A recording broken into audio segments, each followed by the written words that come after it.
Nagyabang di umano itong si Victor Wembanyama, pero mukhang hindi naman yabang yun, wala kasing player ngayon na katulad niya na may angas. Sinabi kasi ni Wemby na excited na siyang makatapat ang isang team na magkakaroon siya ng challenge. Madali kasi nilang dinespat siya ang Blazers, halos sweep yun kung hindi na injured si Wemby nung game 2. Sinabi agad sa mga write-ups na parang dinisrespect ni Wembanyama yung Blazers. Excited na rin si Wemby na makatapat yung Minnesota. Short-handed na sila, tinalo pa nila yung best player na imbes taguro, naging tarugo si Jokic. Parang pumunta rin sa mundo ng mga halimaw itong si McDaniels. Pero ang gusto talaga makaharap nitong si Wembanyama si Anthony Edwards. Parehas kasi silang nag-trash talkan dati. Nawala na kasing trash talkan ngayon sa live TV ng mga player since pumasok si Commissioner. Pinagmumulte. Sinabi kasi ni McDaniels na hindi na nila karibal ang Nuggets at mukhang may bagong karibal ang Minnesota ngayon, San Antonio.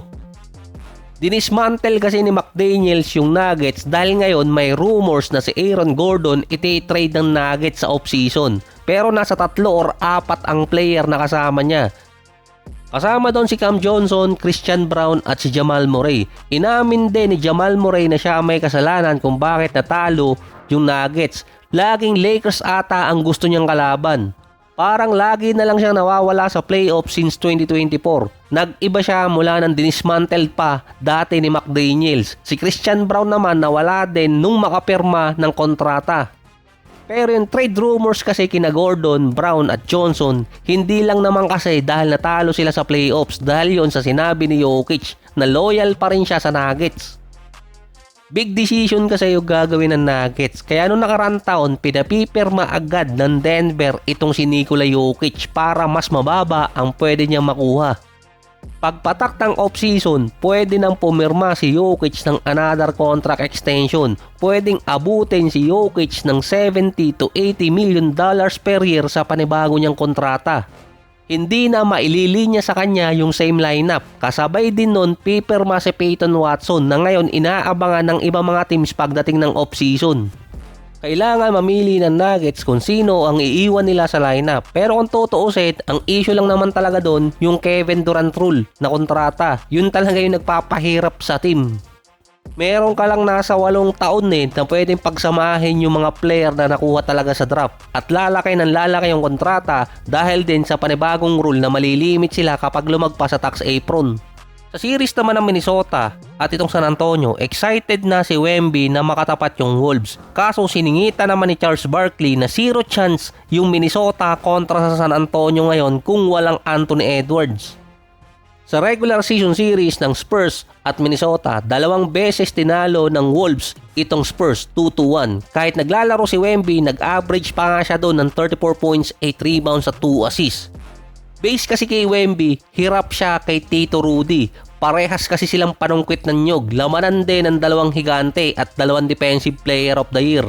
Hindi siya totally napipigilan ni Rudy Gobert pero nadidistrap siya dahil nga sa defense pa rin ni Gobert.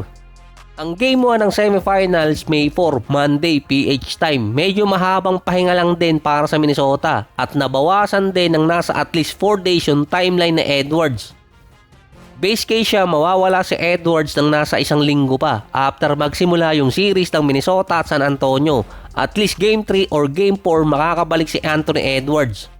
2 injury kasi ang meron siya, kaliwat kanang paa. Base pa kay siya mabilis makarecover si Edwards sa injury. Ikaw ba naman yung dino-double team ng pinagkakautangan mo sa child support? Talagang mamadaliin mo na lang bumalik sa court.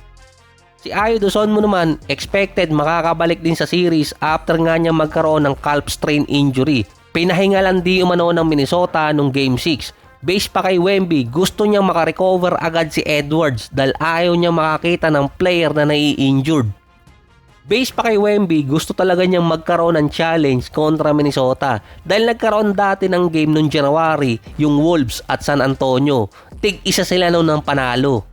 Sinabi kasi ni Edwards noon or nag-joke siya na tumabi yung mga kasama niya at makikipag one-on-one siya kay Wemby. Gusto niyang i-posterize ng harap-harapan.